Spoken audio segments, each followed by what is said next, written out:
Alright, so taking a look at the camera itself here, you can launch the camera with the camera button on the side. Pressing that for a moment will bring up the camera UI. Now, as we said earlier, the camera has autofocus, but it does not have a flash.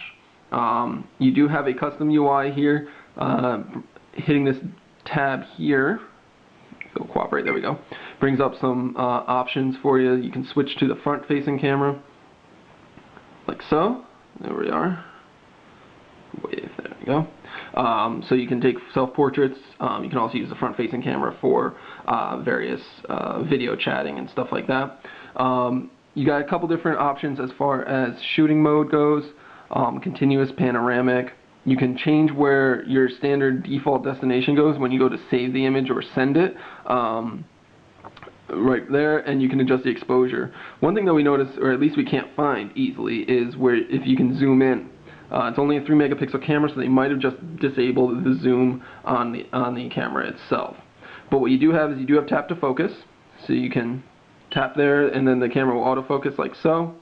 You can use the on-screen button to take a picture, or if you'd like, you can use the camera key itself to take the picture, where it will autofocus beforehand, give you a beep confirmation, and snap the picture. And then you can review them right from there. Of course, you got your standard Android options to share them or set as a contact and stuff like that. Once the picture's taken, of course, you do have the ability to zoom in. You can pinch to zoom in and out nice and easily. Standard Android operations there. Back here. Now, if you go recording video, got a similar UI for the video. Can adjust your resolution here. This guy does not record HD video. The highest you're going to get is 720 by 480. But you do have some options for white balance and effects and the timer and stuff like that. You can set the video from compression from fine to super fine to normal. The recording video is fairly straightforward. Push the button will start recording. Like so. Gives you your timer up there. You can actually pause the video partway through and then resume it again, which is kind of a unique feature instead of having to start and stop and create a new video clip. And then the stop button right there will stop it. And then viewing playback right there.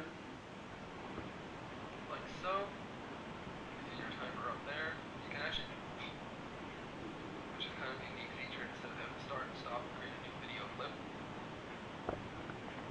Alright, so there we go. Video is pretty smooth. We'd like to see HD on it, but you know, you can't win them all. And that's essentially the camera itself. We also wanted to show you the web browser quickly. It's your standard Android web browser. The Android 2.2 web browser. There isn't really too many customizations and stuff like that. T-Mobile's got your standard standard home screen here for different shortcuts and such. If we pull up our web page,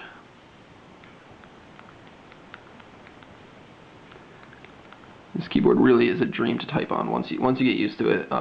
We really like this keyboard. It's really easy, and it's glad that Samsung and T-Mobile have kept true to the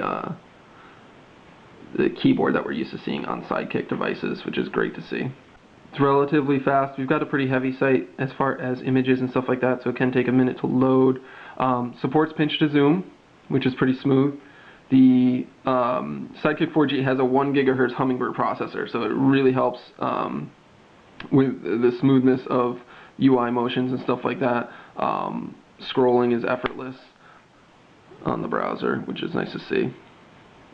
It also does support Flash, so you can play Flash videos and stuff right there in the browser. So it's got the latest version, Flash 10.2 and such. In the menu key, your standard Android options are there, so you can have multiple windows open. And then quickly be able to switch between them. So that was a quick tour of all the hardware and the software on the T-Mobile Sidekick 4G. We're really impressed with it as far as the messaging phone. The screen could be a little bit larger, And I think in portrait mode, it'd be great if they had added some capacitive buttons down at the bottom for your home, your menu, and stuff, just to duplicate those functions, because it would have been a lot easier to navigate the phone when in portrait. But other than that, it's a really solid device. Messaging fanatics, I think, will go nuts on it.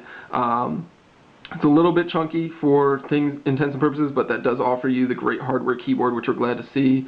The messaging implementation throughout the OS is really cool as well, and we're really impressed with the performance and the speed of it. T-Mobile's going to be selling this for $99 after rebate, so it's kind of a good value for getting a powerful Android phone with some great messaging functions. Really would have liked to see the camera a little bit higher resolution, but can't win them all, I guess. And that's it. That's the Sidekick T-Mobile 4G, the T-Mobile Sidekick 4G, coming out soon. This is Dan Seifer from MobileBurn.com. Thanks, guys.